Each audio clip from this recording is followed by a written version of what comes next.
Oke, Kak Tisa mungkin awalnya kakak mau terjun ke dunia tarik suara itu seperti apa sih kan?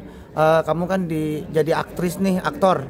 Ya, itu seperti apa kamu bisa akhirnya terjun? Karena kan nggak semuanya tuh bisa ya. Maksudnya kamu bisa untuk terjun. Mungkin ceritain di awal Kak seperti apa? Oke, jadi pertama kali aku rilis single itu sebenarnya dari tahun 2019. Waktu itu aku rilis bareng sama band Elemen Reunion di label Karafi Ahmad, Rans Entertainment, Rans Music gitu. Nah dari situ tuh aku sempet vakum dulu tuh dari dunia tarik suara. Ya paling kalau misalnya nyanyi ya cover aja di sosial media, atau ya kalau misalnya ada butuh support collab segala macam aku join gitu. Karena aku jujur di 5 tahun terakhir memang lagi fokus banget di film gitu. Mulai dari syutingnya segala macam, aku lebih milih main job aku di perfilman gitu. Nah tiba-tiba tahun 2022 aku ditawarin untuk masuk label Trinity. Wah ini menurutku salah satu kesempatan yang besar banget itu masuk label besar yang naungi banyak artis-artis ternama juga. Aku nggak mikir dua kali, langsung yes. Itu aku rasa juga bakalan bisa bisa memberikan kesempatan baru juga gitu. Oh bisa selain di film dinyanyi juga gitu. Nah akhirnya ya udah aku rilis single aja karena keterbatasan waktu, aku harus membagi waktu antara film dan musik. Sampai di tahun 2024 aku alhamdulillah ada 3 bulan lah waktu lowong ke syuting film. Aku langsung gas bikin EP, aku langsung rekaman, workshop segala macam. Jadilah makanya baru jodoh bikin EP-nya di tahun 2025. Pengalaman sendiri dari musisi apalagi songwriter. Ya. Songwriter sendiri seperti apa sih? Kegundahan apa yang dialami sama artis sendiri sampai akhirnya iya gue bisa menjadi songwriter dan seorang musisi? Kebetulan aku tuh memang dari kecil suka banget nulis. Aku suka banget nulis diary, aku seneng banget nulis quote-quote, dan ya aku pecinta kata-kata puitis lah gitu pada zaman itu. Nah tiba-tiba aku akhirnya dikasih kesempatan untuk bikin lagu, ya aku memaksimalkan potensi aku di situ, potensi menulis aku. Alhamdulillah ditemenin sama Kak Evan sama Kak Emo, salah satu songwriting partner aku yang bantuin aku nulis beberapa lagu yang ada di EP tersebut. Terus kita bikin tema apa ya yang lagi sering terjadi di dunia Gen Z ini, misalnya ingin meminta kepastian, lagi bucin-bucinnya, terus pasangan yang lagi berantem mulu misalnya, dan udah yakin sama pasangan tuh tema-tema yang sering terjadi. Akhirnya bikinlah lagu, kita udah dapet tema pastinya, bikin liriknya dapat gitu. Bikinnya sejam. Tisa, tapi kan salah satu dari EP ini kan ada Gelora Asmara ya, Yes. Tisa, yang kita tahu tuh remake ya. Gimana kamu bisa ketemu sama si Gelora Asmara ini, Tisa? Oke. Pertama-tama aku itu memang sudah mengagumi karya-karya Kak Derby itu dari aku kecil banget gitu. Aku dulu seneng banget nonton film-film sinetron Kak Derby itu udah dari lama gitu. Nah tiba-tiba akhirnya kita temenan, ya mungkin karena satu circle gitu ya, satu circle di film kita temenan. Terus aku juga tahu Kak Derby masih sering bikin single gitu, terakhir yang Petualangan Sherina kemarin ya. Tiba-tiba tercetus ide aja gitu. Aku sama manajerku bilang, udah kayaknya cocok ya gitu kalau aku recycle lagu Gelora Asmara, tapi versi generasiku nih lebih centil, lebih feminim energy, terus lebih berasa lah gitu anak mudanya gitu. Ya udah akhirnya aku tanya sama Kak Derby mau, setuju, malah mau jadi director plus model video klipnya. Jadi beruntungannya berlipat-lipat nih gitu, bisa dapet Kak Derby itu sebagai orang yang support karyaku gitu. Ada kekhawatiran dibandingkan dengan versi sebelumnya nggak sih, Tisa? Aku udah biasa sih ya gitu, karena mungkin aku udah biasa ngedenger ocehan netizen gitu, pastinya ada aja orang yang gak suka sama kita gitu. Jadi apalagi soal karya gitu, pastinya lebih judgmental banget gitu terhadap karya gitu. Tapi ya karena aku basicnya orangnya cuek, jadi aku selalu mikirin gitu, niat baik aku aja sih gitu. Kalau selama niat aku baik ya pastinya hasilnya juga baik. Tapi kalau dari 3 lagu, berarti 3 lagu yang lain kamu tulis sendiri kan? Itu 2 lagu ya? Kalau inspirasinya sendiri dari mana sih? Apakah kehidupan pribadi atau lihat dari itu?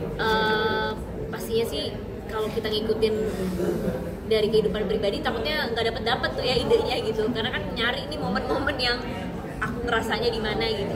Kebetulan kan aku sering dicurhatin nih sama temen-temenku gitu, aku sering jadi pendengar gitu, bukan yang aku curhat gitu.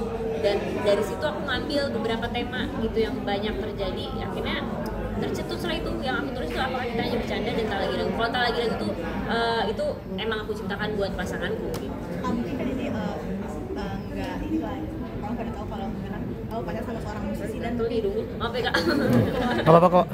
keluarga pacar kamu juga seorang musisi, apakah itu menjadi pendorong kamu ke depannya juga, oke nih harus jadi musisi juga seorang Fabiani, harus bisa explore banyak hal? Enggak sih, soalnya takutnya kalau aku memikirkan hal itu malah jadi pressure kan gitu ke aku pribadi. Oh, gara-gara keluarga pacar musisi terus aku harus jadi musisi. Enggak sih, karena ya personal, kerjaan ya kerjaan gitu.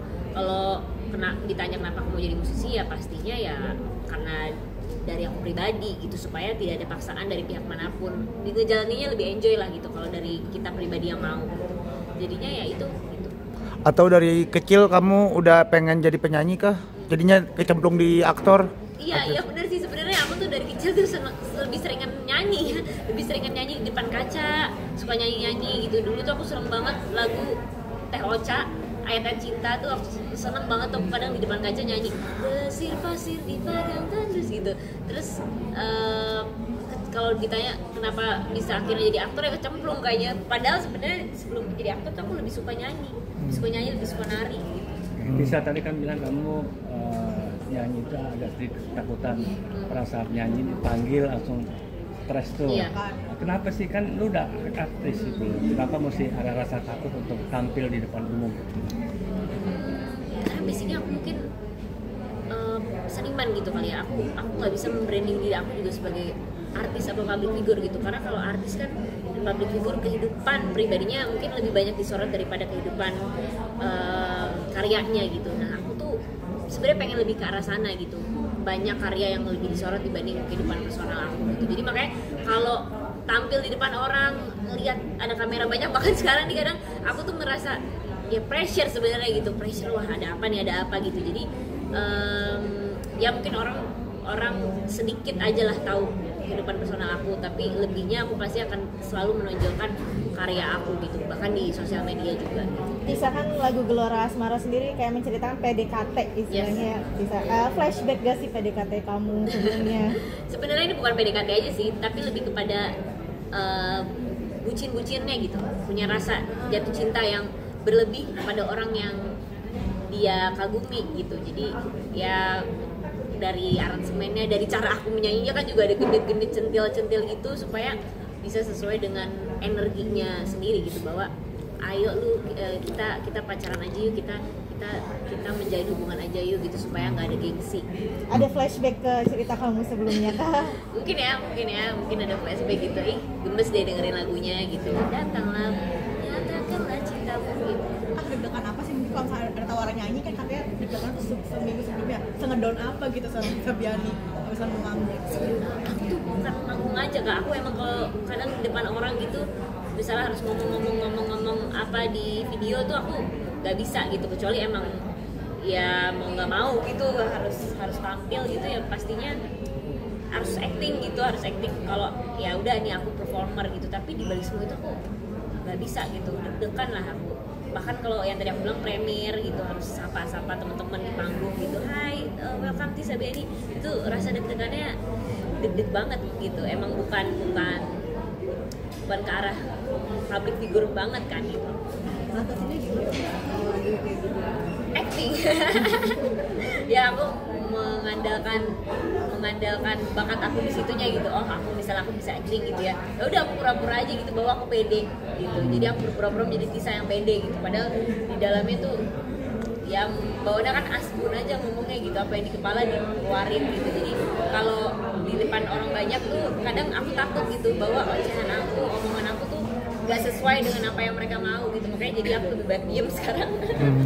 Misalkan suka nyanyi dari kecil, punya ini nggak album terbaik di Indonesia menurut Tisa? Menurut aku Indonesia Bernadia sih. Aku kurang tahu sih judulnya, tapi aku suka banget album Bernadia yang viral tuh kemarin. Itu aku agak-agak terinspirasi sama beliau sih gitu. Jadi dia walaupun feminim energinya aja ada, tapi ada instrumen musik gitar yang menonjol. Terus aku suka banget albumnya Slang aku suka banget, sama album Dewa juga aku suka bintang 5. Dan yang terakhir tuh aku tuh kemarin lagi ngulik siapa ya, oh iya, Ali Patterns, TV-nya Ali Patterns. Mungkin Bunda Maya juga seorang role model Kaksa juga kan? Iya dong, Bunda Maya seorang role model banyak orang kayaknya ya, bukan aku aja gitu ya, menginspirasi banyak orang sih. Album Bunda yang paling suka apa sih? Mungkin lagu kali ya gitu, lagu apa ya, Ingat Kamu kayaknya.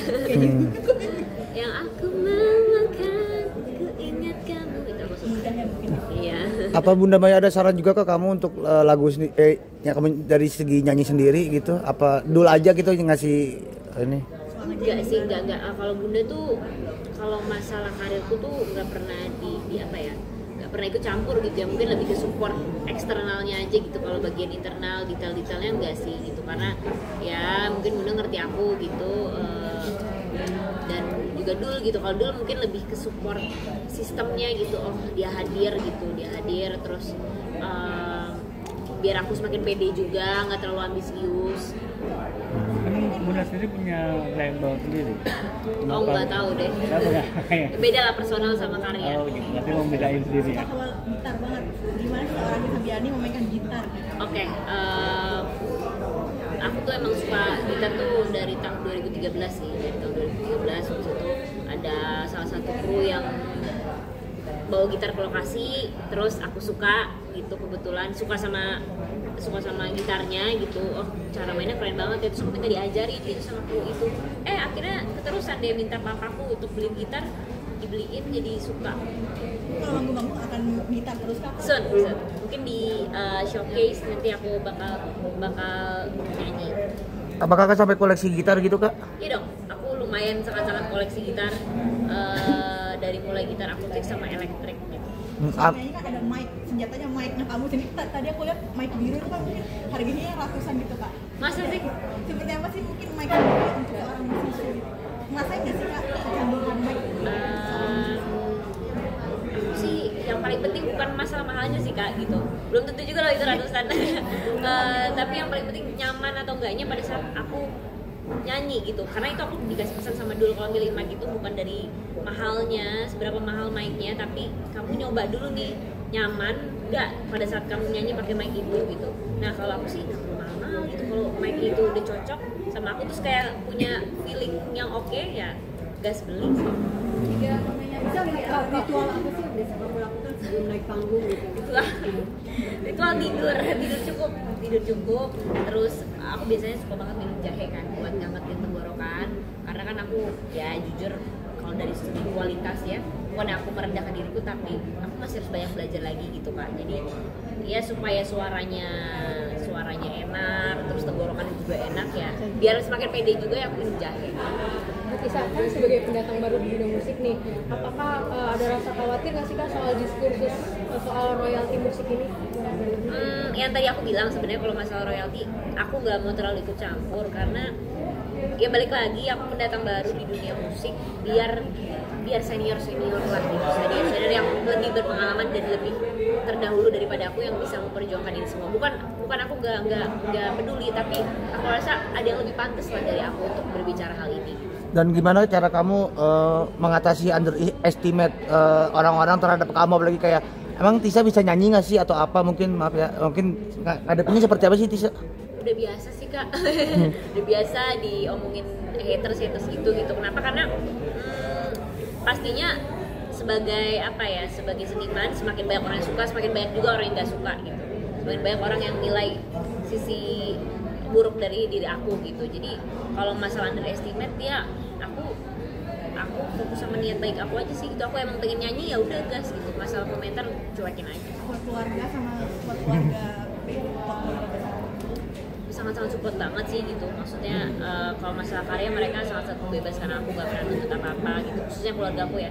Keluarga aku tuh sangat-sangat support sih dari awal aku berkarir sampai sekarang tuh benar-benar gak pernah berhenti gitu ya. Bahkan hadir juga, jadi bisa banget sih. Terakhir nyanyi kak.